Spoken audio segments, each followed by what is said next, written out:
오늘 말씀은 검을 들어 왔다. 마태복음 10장을 통해서 복음의 정체성에 대해서 한번 살펴보겠습니다. 마태복음 10장은 예수님께서 12제자들에게 권능을 주시고 복음을 전파라 말씀하시면서 전도가 무엇인지 전도자가 지켜야 될 지침을 말씀해 주십니다. 또한 복음 전도자는 그가 전하는 복음으로 인해서 많은 고난을 받게 될 것을 말씀하시고 또 전도자를 인도하시는 성령님과 격려의 말씀을 이어서 해주십니다.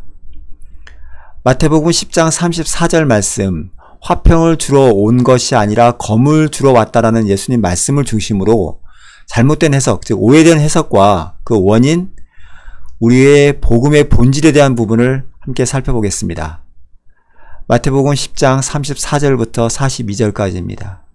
내가 세상에 화평을 주러 온 줄로 생각하지 말라. 화평이 아니요 검을 주러 왔노라.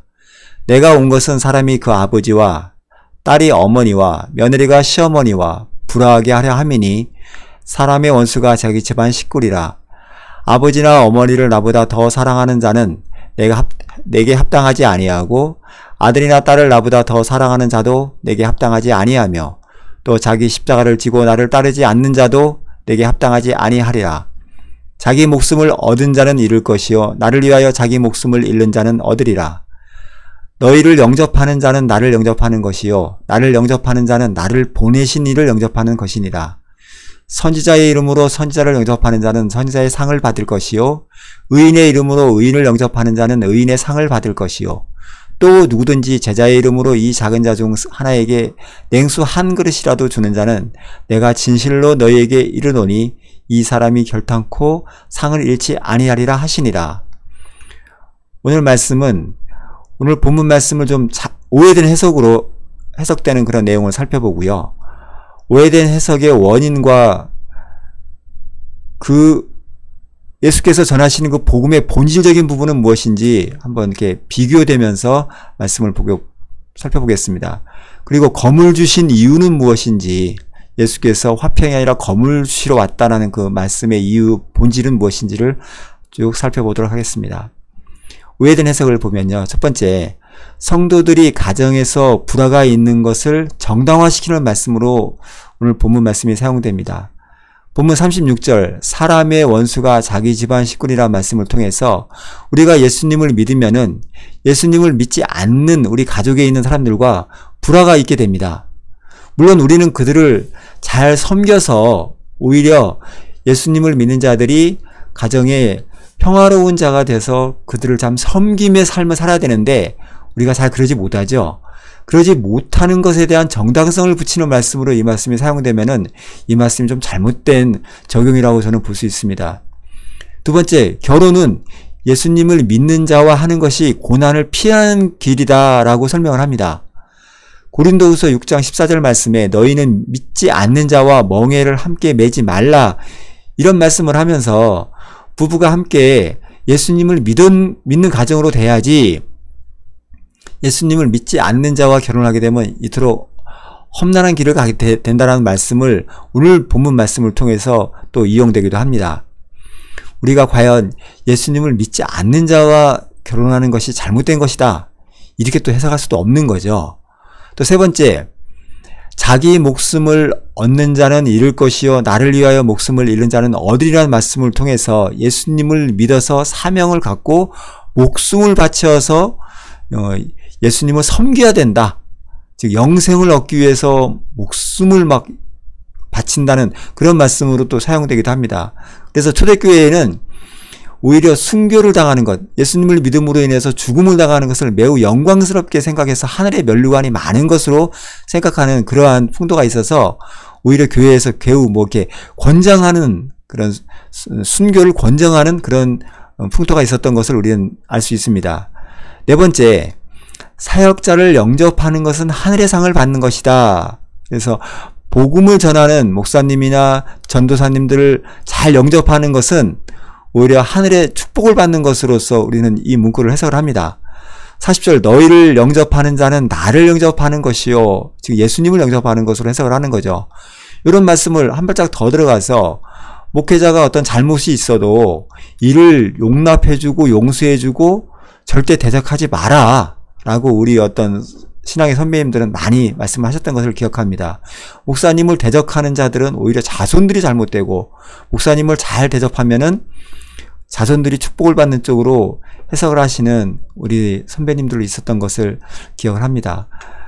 그러면은 우리에게 있어서는 생명이라고 하는 것이 있는데, 예수님께서 검을 주셔서 생명을 빼앗는 것이라는 어떤 흐름의 말씀을 하십니다. 그러면 오늘 이런 말씀을 좀 나누기 전에 제가 질문을 몇 가지 던지면서 함께 대화를 하고 싶습니다. 첫 번째, 나라는 나, 생명을 갖고 있는 나, 또 생명처럼 여기는 것, 또는 생명보다 더 소중히 여기는 것은 여러분에게 있어서 무엇이 있습니까? 가족이죠. 또 내가 가지고 있는 재산이죠. 철학, 명예, 이런 것들은 나에게 있어서 매우 소중한 겁니다. 이런 것을 누군가 빼앗았다면 내 목숨을 잃는 것보다 더 아픈 고통을 느낍니다. 만약 이런 것들을 누군가 와서 빼앗는 자, 그 빼앗는 자가 단체, 국가라면은 우리는 어떻게 할 것인가? 만약에 그 자가 힘이 없으면 우리는 반드시 그 자를 죽이고 싶은 충동을 우리는 갖게 됩니다.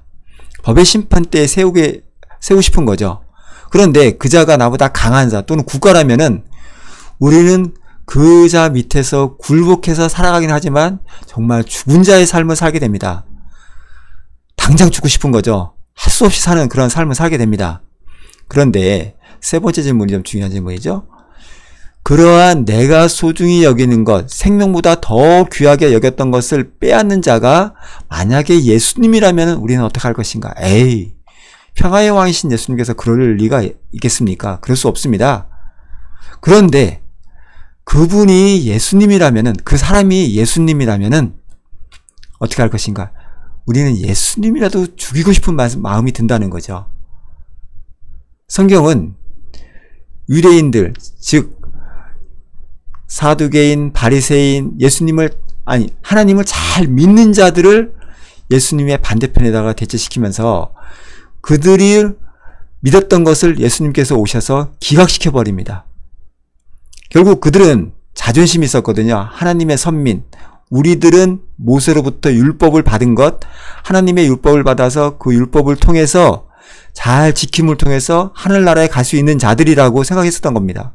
그런데 예수님께서 오셔서 그들의 종교행위, 그들의 선행을 기각시킵니다.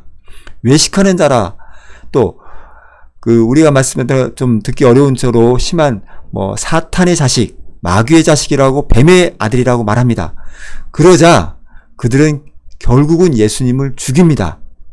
자신들이 생각했던 가족, 생명, 굉장히 중요하게 여겼던 자신들의 가치관을 예수님께서 부인하자 예수님을 죽이는 그런 행동을 한 것을 성경은 자세히 기록해주고 있습니다. 가족과 생명은 나의 확장된 개념으로 볼 수 있습니다. 우리에게 있어서는 생명이 있는데 성경에서 말씀하고 있는 생명과 내가 세상에서 생명보다 더 소중히 여기는 그런 생명이 있습니다.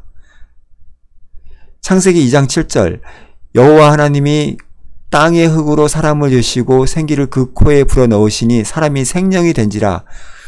하나님이 주신 생명이 있습니다.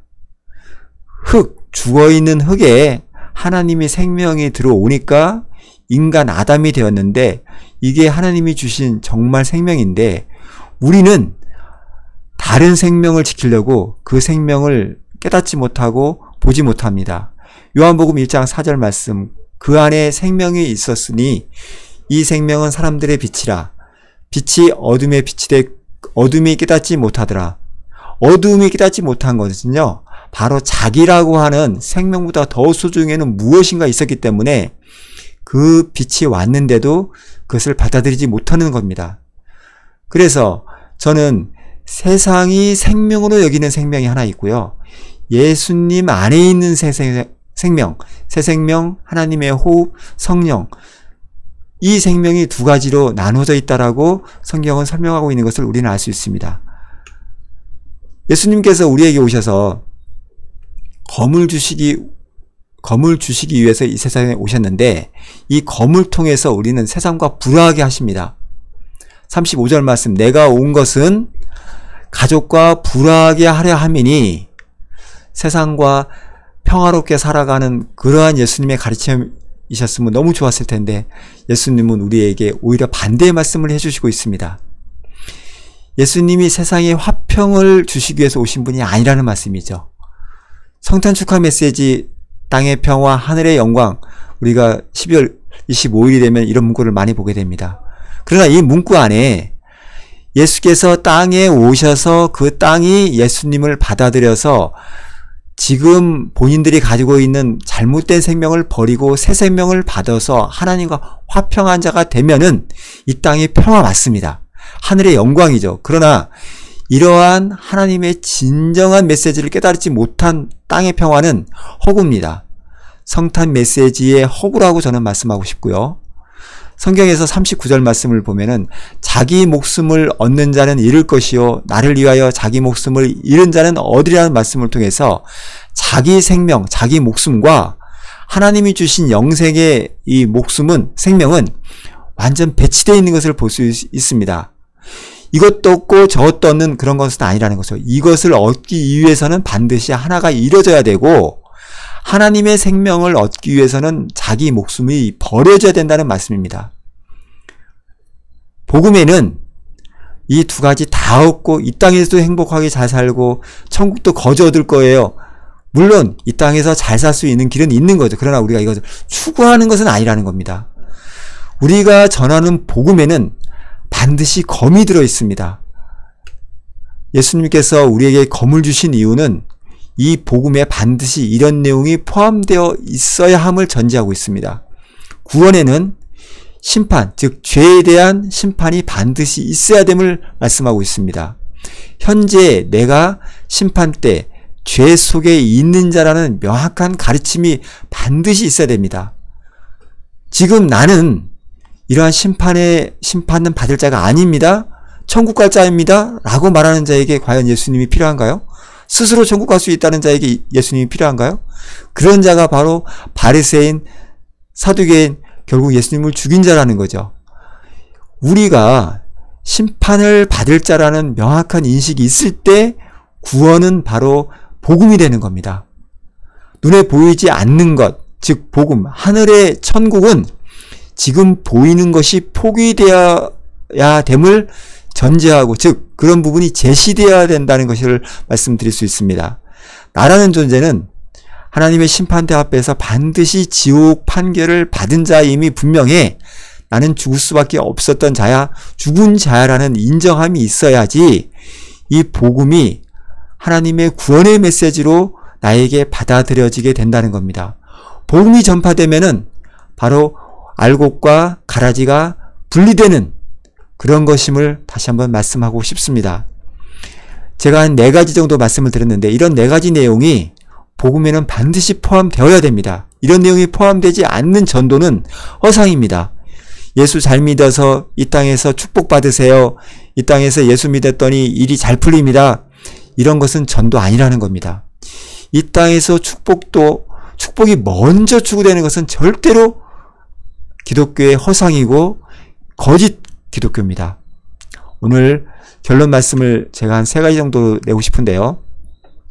예수님께서 우리에게 주신 검, 이 검을 잘 사용함으로 인해서 우리 안에 있었던, 내가 생명으로 여겼던, 가족보다 더 소중히 여겼던 나라는 존재를 칼로 잘라내서 복음, 즉 새 생명을 내가 소유한 자가 되었음을 확증하였는지요. 우리는 구원받은 자라는 구원의 확증이 있습니다. 그러나 그 구원의 확증은 예수님이 주신 검이 무엇인지를 잘 아는 자가 바로 이 구원을 확증하는 자라고 저는 말씀하고 싶습니다. 오늘 말씀 생명의 떡, 여러분 입맛에는 어떠했는지요? 잠언서 16장 24절 말씀은 선한 말은 꿀송이 같아서 마음에 달고 뼈에 양약이 되느니라 말씀합니다.